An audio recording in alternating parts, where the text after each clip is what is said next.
could it be? With me, your man, Louie T. Welcome to this Louie T Network exclusive. Cowboys make a trade today. Fresh off the 20-17 loss at Washington. Changes had to be made, I guess. They felt like they weren't maximizing the full potential of this offense, whatever it may be. And maybe a #1 wide receiver would do the trick. Maybe that would jumpstart this offense and give them the missing spark, if you will. Give them potentially that little shot in the arm, the boost that they need to make this football team better. Well, not quite sure if that in fact is the case.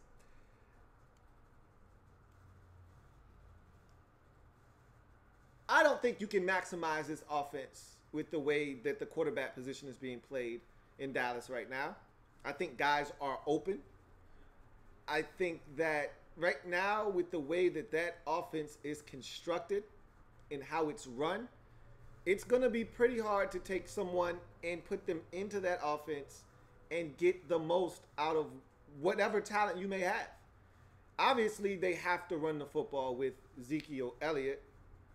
If he's able to run the football effectively, it opens up a world of options to the Cowboys. However, if they're not able to run the football, hence yesterday, and against the Texans on Sunday night a couple of weeks ago in the loss, and against the Panthers in week 1, you see where this is going. In the 4 losses the Cowboys have this year, all on the road, by the way, they haven't been able to run the football as successfully, except for the Seattle game, where they had a monster day on the ground, but turnovers did them in that football game. Bottom line is, what I'm trying to get to here is the fact that you can do whatever you want. You can trade for a perceived #1 wide receiver. I honestly don't think Amari Cooper is that in this league, but we've seen him put up big numbers before, so I'm not going to disrespect that man, but I know what Amari Cooper is as a football player. I think he is he's like, at best, Reggie Wayne. And remember, Reggie was a #1 after Marvin Harrison retired for a couple of years in Indy. But he doesn't have the same temperament even as a Reggie Wayne. You know, Reggie Wayne wanted the football. He felt like he was a hell of a football player, and at any time he felt like he could win. I don't see that with Amari Cooper. And Reggie Wayne's hands were A1. The same cannot be said for Amari Cooper. He will drop the football. He's, like I said, he's one of those guys that strikes me as someone that I don't think he necessarily loves football. And again, I probably shouldn't say that. That's not fair. I don't know him. I don't know how he feels about the game of football. I'm just talking about the way he comes across. He's somewhat of a quiet, stoic, lethargic-looking individual. Someone that seems like he's going through the motions, if you will. Someone that seems like, if I get 2 catches for 19 yards, that's cool. If I have 1 catch for 7 yards, that's cool. If I got 11 catches for 215 yards, hey, that's pretty cool too. Like, it really doesn't matter what he does or how he impacts the game or lack thereof. He's cool with whatever role he plays. And that's okay for some positions. That's okay for defensive line. That's okay for, you know, offensive guard. You know, if I have 1 pancake or no pancakes, if I don't give up any sacks, or if I give up just 1, it's okay. It's not okay for wide receiver. You've got to demand the football. You've got to want to be a playmaker. You've got to want to be a part of the offense. You've got to want to be a part of the end result. Good or bad, you want to be the guy that helps the team win. Or if they lose trying to get you the football, you're fine with that as well. But you want to be the guy that they get the football to in crucial situations when you're a #1 wide receiver. You know, the rest of the guys can just blend in. They can just find a role and play it well. Your #2, your #3, your slot, whomever. But when you're the #1 guy, when everybody else is looking to you to be the playmaker, you've got to be an alpha male. You've got to be a dog. And I just don't see that kind of fight in Amari Cooper. That being said, to give up a first-round pick for Amari Cooper, I sat here and destroyed the Raiders and Jon Gruden just a little over a month ago when they traded Khalil Mack to the Chicago Bears. I told you there was no amount of picks, no amount of compensation that was going to make that pick and that trade right. All right? You were trading an all-pro player in the prime, going into the prime of his career for two unknown commodities. I don't know what those 2 first-round picks are going to turn into, but I don't give a shit. Okay? It was Amari Cooper and it was Khalil Mack, and you don't do that. This situation, however, and the Raiders have done a lot of dumb things since Jon Gruden has come on board. This, however, not one of them, if I may say so myself. Well done, Jon Gruden. Well done. Touche, Reginald McKinney. Touche. You get a golf clap from me, both of you. This was a beautiful trade. Really, I'm just talking to Jon Gruden. He's the one pulling the strings out in Oakland, in Alameda right now. But golf clap either way for Jon Gruden in this move. There was no way I was giving up a number 1 for Amari Cooper. No way in hell. If I'm any of the 31 other teams around the league, there is no way in hell you're going to entice me. I wouldn't have given up a second-round pick for Amari Cooper. You want me to give you anything for Cooper, it would have started with a third-round pick. And I said this on the Sunday night program, I believe it was. I think because the Amari Cooper conversation came up when the Cowboys played the Texans on Sunday night. And I believe I said, if I'm the Raiders, I'm not giving up Amari Cooper for anything less than a 1. I want a 1. I spent a 1 on him. He's produced in this league at a high level when he's been healthy and when the Raiders have been right. I want a number 1 from my guy. I invested a 1 in him. I want my 1 back. And so I would have, again, you don't want to allow it because I don't think they have any intentions of re-signing him. He's got a year left on his deal. They had no intentions on re-signing Amari Cooper. So you want to get something for him. You don't want to be stubborn and bullheaded and get nothing and allow him to walk away. So if you got to those late stages of this process and push came to shove and you realize teams weren't moving off of a 2, then you might have had to give him up for a second-round pick. But if I were the Raiders, I wanted a number 1. I didn't think anybody was going to be stupid enough to give them one. Enter in the Dallas Cowboys. Old Jerry and his boys. They struggled to score in Washington yesterday. They've struggled to score on the road all season long. Really, if you take away 2 games out of the season from them, which are outliers for them this season, you take away the Detroit game where they scored 26. You take away the Jacksonville game 2 weeks ago when they scored 40. This is a team that probably is averaging right around 15 points a game, okay? They have struggled to score. 8 against Carolina, 13 versus Seattle, 17 versus the Redskins, 16 versus the Texans. They've struggled to score this season, all right? 20 versus the Giants. They've had a tough time putting points on the scoreboard. I told anybody that would listen before the season started, no Witten, no Dez Bryant was going to hurt. And they tried to tell me Dez was washed. Dez didn't have any more juice left. They tried to tell me that it wouldn't make that big of a difference. I knew Dez Bryant's presence or lack thereof on this team was going to make a difference because you say what you want about Dez, you still had to pay attention to him. He still was a difference maker. He still was a guy that could make plays for you. You didn't have to draw up a play necessarily for Dez. You could just throw it up. And that's the problem Dak had, is that he didn't give Dez enough chances. I hate to say this, and I had this conversation with my dad, who was a Redskins fan. I had this conversation with him a couple of days ago. I said, if Tony Romo were on this team, this is a 13-3 Dallas Cowboys football team with the way it's set up, with the offensive line. Did you hear how Tony was eviscerating Dak Prescott? And he didn't do it in a mean-spirited way, and he didn't do it in a malicious way. All he kept saying, and the fact that he kept saying this means he saw things that Dak should have seen. He said, oh, no, there's a play. He's got a guy. Oh, he missed him. We've got to show it again, Jim. How many times did he show? How many times did he say that last night? He's got a guy up to see Cole Beasley was over there. Oh, he's got to miss. Oh, he can't miss that throw. He's got to make that throw, Jim. He got to see that guy. Cole Beasley open over the middle of the field for a touchdown.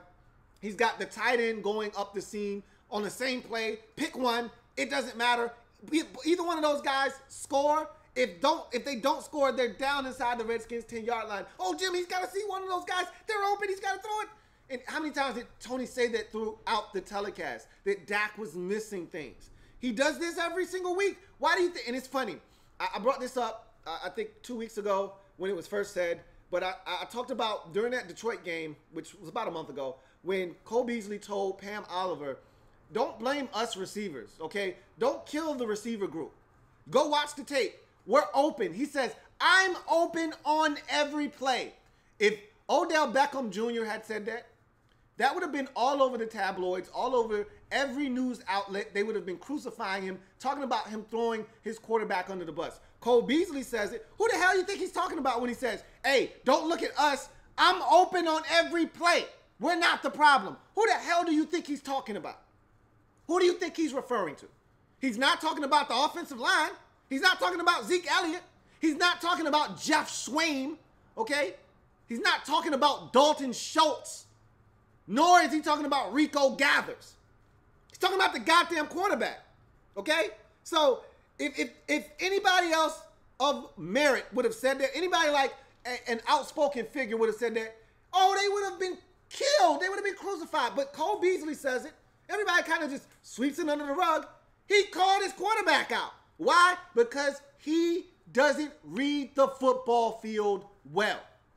And that's why you see a guy like Des Bryant not being utilized correctly. Des Bryant isn't a guy you draw up a dig route or a post corner for. Tony Romo, he never did all those things with Des. He threw the dig route and he threw the go ball to Des. That 18-yard dig to Des over the middle of the field, and he threw the go ball. Oh, Des has got one-on-one on the outside. I'm going to just throw that bitch up. He's going to go get it. Dak doesn't do it. Why? Because Dak doesn't want to make mistakes. He's scared. And when you play the quarterback position scared money don't make money. You end up with offenses like you see in Washington with Alex Smith right now, and offenses like you see in Dallas with Dak Prescott. Guys that we praise for not turning the ball over, and that's great. But you ain't making no plays neither. You barely scoring 20 points and trying to get away with a dub. And if your defense isn't good, which luckily enough for both of those teams, their defenses are pretty good. They're going to keep them in ball games most weeks with a strong run game, that is. You'll have a chance. But if, God forbid, these defenses were bad, these teams would be horrendous. The Cowboys wouldn't be 3-4 right now without their defense. The Cowboys would probably be 1-5. Same could be said for the Redskins and every other team around the league, like a Jacksonville, with a game manager quarterback that needs a run game and a strong defense.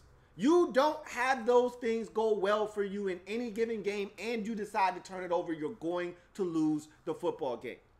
So adding a guy like Amari Cooper, I don't think really helps the Dallas Cowboys. And I'll take it a step further. You gave up on first-round pick. What are you thinking? If you thought this was a good idea with 1 year, it'd be one thing, like a Derek Carr. Like if I'm a team like Jacksonville, like the New York Giants, and I'm looking around the NFL landscape, and I'm saying to myself, yes, wouldn't it be nice to get a guy under contract for the next 5 years or so? And you know the price of the quarterback position is going to go up. It's not going to go down. So he's locked in his deal for the next 5 years. Yeah, it's expensive now, but in 3 years from now, his deal is going to look like chump change. It's going to look like a discounted deal. He's a really good quarterback when he's protected. He's soft. You know how I feel about Derek Carr. And I feel like if he's not protected, you're going to get the Derek Carr you saw this year, you saw last year, and the Derek Carr you're seeing this year, the one that's a little skittish, that's going to turn the football over, that's going to throw it all over the place, that's going to chuck it out of bounds on third down when he's got a shot, but scared because he thinks pressure is coming and he's going to get hit. He watched his brother get his ass beat in this league into and really beat into an oblivion. He watched his brother beat into a pulp. He told himself, I will never be my brother. I won't be on NFL Total Access at the age of 31 years old because I'm out of the league because I got my ass whooped and I'm not the same guy. I don't have the same confidence that I had when I first came into the league because I got my ass whooped. I'm not going to allow myself to get beat up like that. So I'm going to get rid of the football. Whether I throw it to the other team, I throw it to my team, or I throw it out of bounds, they won't hit me like my brother got hit. I get it. I totally understand. You protect Derek Carr, though. We saw what he could do in 2016. Guy was an MVP candidate before he shredded his knee. So all I'm saying to you is that if you're one of these teams out there, and I'm a Blake Bortles guy, so you know I'm not advocating that Jacksonville do anything crazy, but I wouldn't blame Jacksonville if they said, hey, we're willing to go out and spend to go get a quarterback that we think can put us over the top. Their offensive line, I talked about that on Lockdown coverage. Their offensive line is trash. So you put Derek Carr behind that line, or even in New York with that line is trash, and you're still going to get the same results. You're going to get a guy that's going to turn it over, a guy that's going to take a bunch of sacks because he's scared. You got to protect Derek Carr. But to kind of bring this all back full circle and bring it back to where we originally started, all right, if you're the Dallas Cowboys, it'd be one thing if Amari Cooper had 3 more years left on his deal. His rookie deal is about to expire.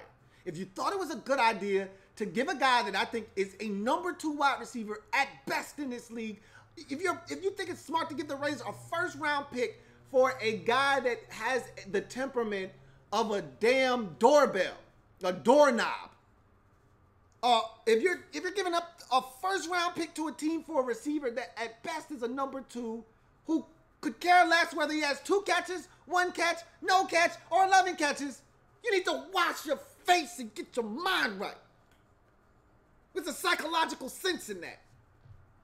But I expect knee-jerk reaction types of moves like this from Jerry Jones. I'm pretty sure if Steven had his way, and I'm not in the room, I don't know. Steven obviously agreed with this move or else it probably wouldn't have been done. Because I don't think Jerry is allowed to go rogue anymore. There's still other voices in the room that have input that must be heard before they come to a final decision. But I think this was more of a Jerry move where his voice is a little bit louder than everybody else's in the room. I think this is more of a Jerry saying, hey, look, man, I can't watch another game with us scoring 17 goddamn points. And if us getting the number 1 receiver can change things, let's do that. I don't want to watch another one of these games where we struggle to score 17 or we can only muster 16 or we can barely scrape together 13. I don't want to see another one of these this year. So if getting the number 1 guy in here is going to change all of that, let's do that shit. I don't care if we got to give up 2 first-round picks. Let's do that. He wouldn't have given up 2 first-round picks. I'm just saying. He wanted to make this happen. I think if Stephen Jones had his way, he'd just stand pat and say, you know what? I'm good. Honestly, the best decision the Cowboys could have made was to just suck up their pride. If they would have called up Dez Bryant, he would have picked up the phone and he would have brought his ass back to Big D. This shit could have all been fixed. You could have picked up the phone. Hell, a month ago, you could have fixed this. You could have picked up the phone and got Dan Bailey's ass back in Dallas for a discounted rate and Dez Bryant's ass back at a lower price. Both of them would have been happy to come back and put on the star, and y'all would have been right back where y'all were last year with a chance to win this division. Instead, no Dan Bailey. So now you've got, what's his old name? What's his face? Brett Maher, who's missing field goals to tie games up. And now you've got Amari Cooper, who I look at, and I look at the Cowboys receiving core, and I'm like, am I supposed to be scared? Does this change anything? I look at them, and I want the same 9 defenders I had in the box yesterday. I still want those same 9 defenders in the box again next week, and the week after that, and the week after that. Because I feel like my number 1 corner, if he's any good, can run with Amari Cooper, can keep Amari Cooper nice and quiet. Everybody else around the league was doing it this season. We'll see. To me, Cole Beasley is enough of a threat with all the rest of the pieces that you got. You get Cole Beasley the football, and all those other guys will thrive off of Cole Beasley stealing the spotlight and teams having to figure out where the hell number 11 is. But if you're the Raiders, celebrate. You finally won a damn trade. I don't know if I'm going to be able to say this many more times because you're going to do something stupid with Derek Carr. I honestly think you're going to do something stupid like cut him loose next year after this season is up. You owe him $15 million. You can save it against the cap. I think you're going to do something stupid and irrational because you're probably going to have the first or the second pick. You play the Arizona Cardinals soon this season. The winner of that game will have the second pick in the draft. The loser of that game going to have the number 1 pick in the draft. So for all intents and purposes, whenever you play Arizona, that's for the number 1 pick in the draft. Loser of that game will be the number 1 pick in the 2019 NFL draft. If you're the Oakland Raiders, you look around and you say, hey, we get to pick whatever quarterback we like in this upcoming draft, and we can save $15 million all the while, start all over. Because, look, if you're a Raiders fan, you have to see what's going on here. Jon Gruden is starting over. He's blowing up this whole... He might as well get rid of Reggie McKenzie. He's basically giving Reggie McKenzie a middle finger and saying, everything you've done over the past 5 to 7 years was trash. I'm going to blow this shit up, and I'm going to do it my way. Get rid of Khalil Mack. We're going to get rid of Amari Cooper. We're going to get rid of Derek Carr. We're going to get rid of Garyon Conley. We're going to get rid of every first-round pick you drafted, anybody of any substance that was here before I got here that I think is trash. We're going to get rid of these guys, and we're going to get Gruden guys in here. Some Gruden grinders in here. They got 2 first-round picks now. Or is it 3? They got 3 first-round picks now. Dallas's first-round pick, Chicago's first-round pick, their first-round pick. And before it's all said and done, they may have another first-round pick if they're able to move Derek Carr.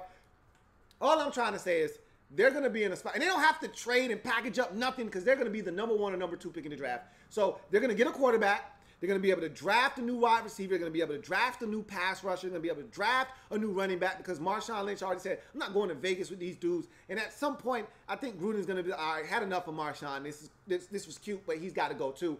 And they're going to start over there. They're going to get him a new running back. They're going to get him a new corner. They're going to turn this whole thing upside down.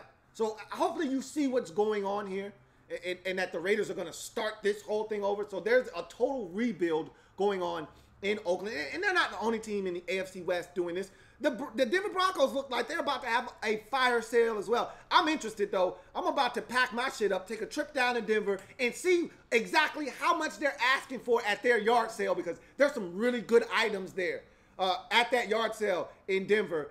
Some items I'd really like to get my hands on if the price is right. And if I can kind of talk them down a little bit, I might be able to haggle them a little bit, talk them down. Maybe I might be able to walk away with an E-Man Sand or a Demaryius Thomas below market value. Who knows, man? But like I said, I'm taking a trip down to Denver, and I'm seeing what that yard sale looks like. I'm good, though. That Raider store, those items, a lot of them, I'm good.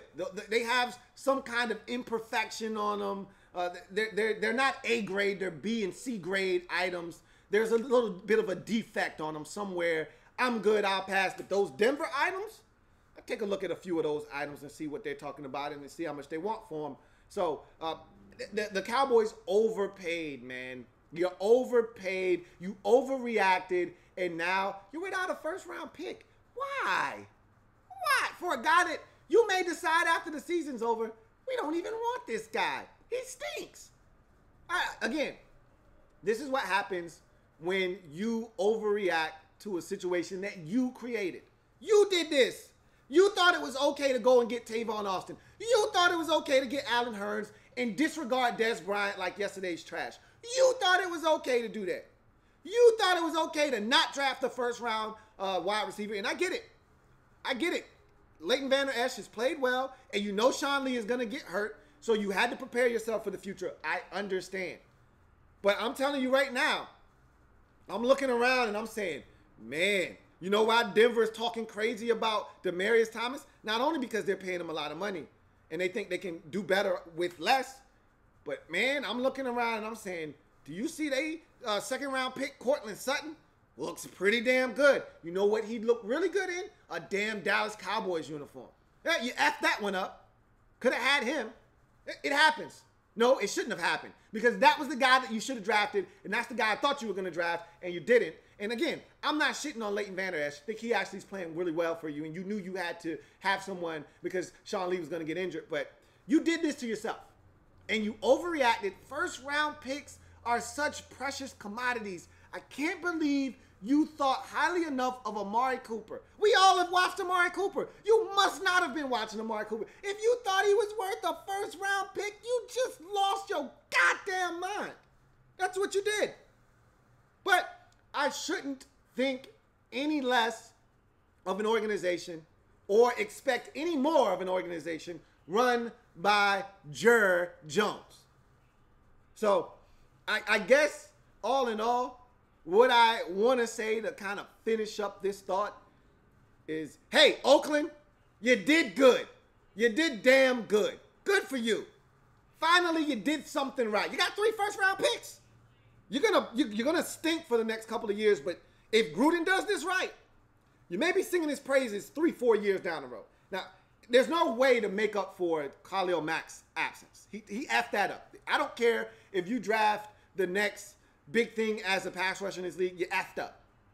Because you could have stunk and still had Khalil Mack. There's no excuse for getting rid of a guy that's going to be really good to great for the next 7 years. That was stupid. But, hey, I'm not a huge Derek Carr fan. Never have, never will be. I'm not a huge fan of Amari Cooper. Never have, never will be. I thought that Kevin White was going to be the better of the two in that draft. I was wrong. I'll admit. I thought that Blake Bortles was going to be better than Derek Carr in that draft. I was wrong. I'll admit. I have no problems admitting when I'm wrong. But just because I wasn't fans of them and fans of other guys doesn't mean I was wrong that those guys aren't A1 talents. So, bottom line is, you overpaid for a guy that you could have gotten in some other capacity, i.e. the NFL draft, and spent a lot less money on that commodity and still had your first round pick.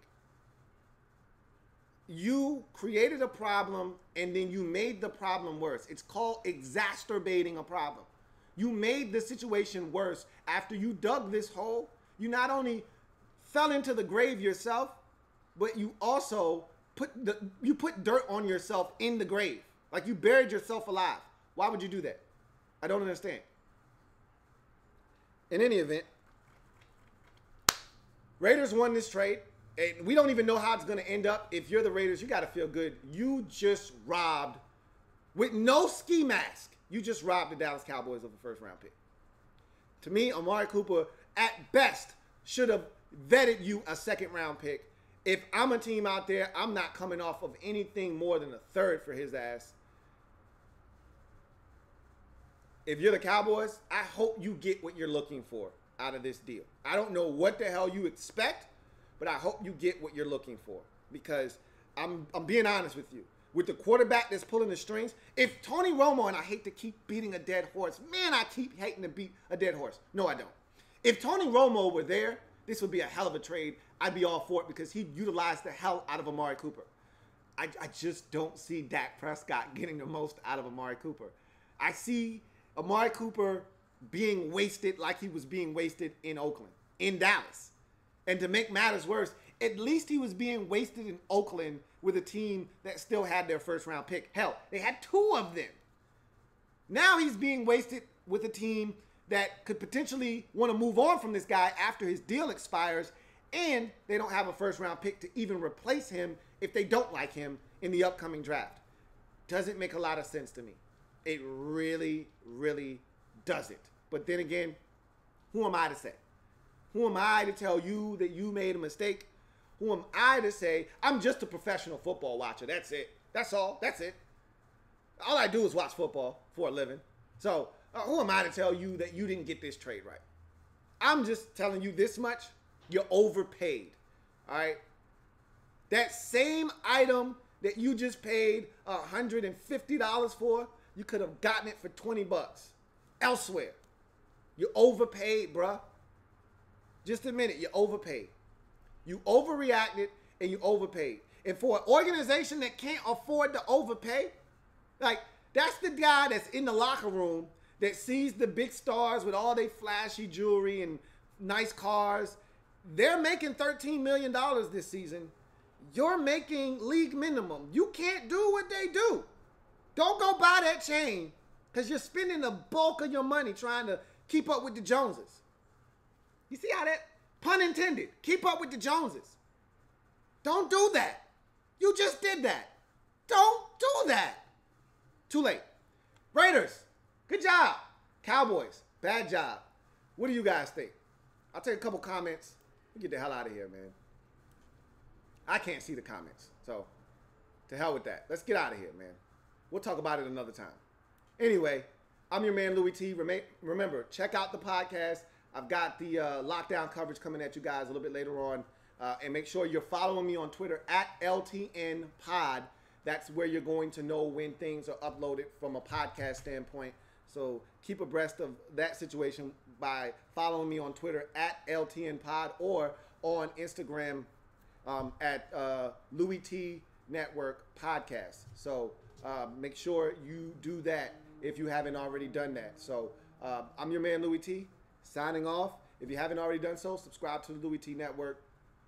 Like this video, share it, and I'll see you guys a little bit later on for Monday Night Football overtime. We'll talk about it then. Tonight, in addition to the Falcons and Giants game, I'll cut out a nice 15 to 20 minute block where we'll just talk about this trade and your guys' thoughts on the Amari Cooper to Dallas for a first-round pick trade. Did the Oakland Raiders make out like bandits, like I think, or do you think that this is a great move for the Cowboys? They will benefit from it right away, and all of a sudden they become real contenders, not just for a playoff berth, but to get back into the NFC East divisional race with this move. What are your thoughts? We'll talk about it tonight at great detail and great length. I'll talk to you guys later. See you at the conclusion.